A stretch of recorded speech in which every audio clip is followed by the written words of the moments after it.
Jesus, speaking about the stark contrast between himself and Satan, says this in John chapter 10, verse 10. The thief comes only to steal, kill, and destroy, but I have come that they may have life and have it to the full. You see, what I understand and glean from that is theft, death, and destruction all have an origin, and Jesus makes that clear what that origin is.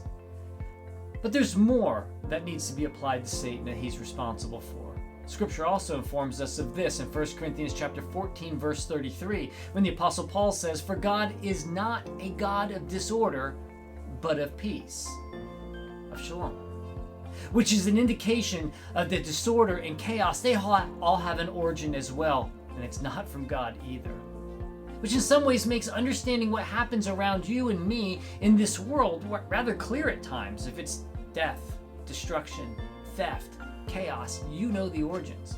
But then when I pull it in and look at my own life, I can go, oh, it's there as well. You see, I can easily see then that's not from God, and this is unfortunately, though, the broken world in which we live. Yet at times, well, if I'm to be honest, and I bet you are there too at times, that sometimes I blame God for that stuff, and it's not his doing. But that's another video for another time. We'll leave that over here for today. But even though we live in this broken and warped world, we can know this, that God has not abandoned you. He's not abandoned me.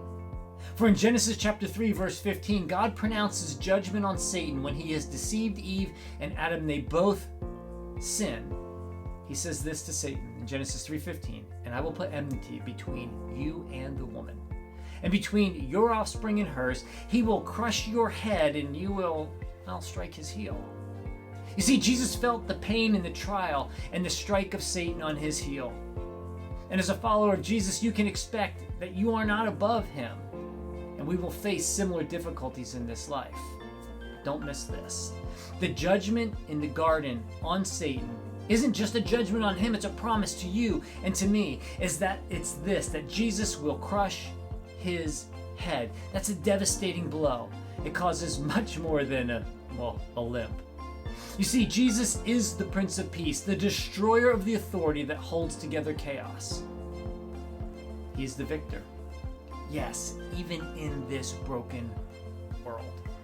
The pronouncement of the destroyer of chaos is not anything new. God had a plan for this restoration from the moment humanity fell from its right standing with God. So I want to say this to you today. God has not abandoned you. If life feels chaotic, it's not his fault. He's giving you a way out, and the answer is always Jesus. You see, this is the day to address the chaos in your life. Whatever area it may be, whatever situation in life that feels chaotic in your life, today is the day to address it and to seek Jesus, the one who brings down the authority when he crushes his head.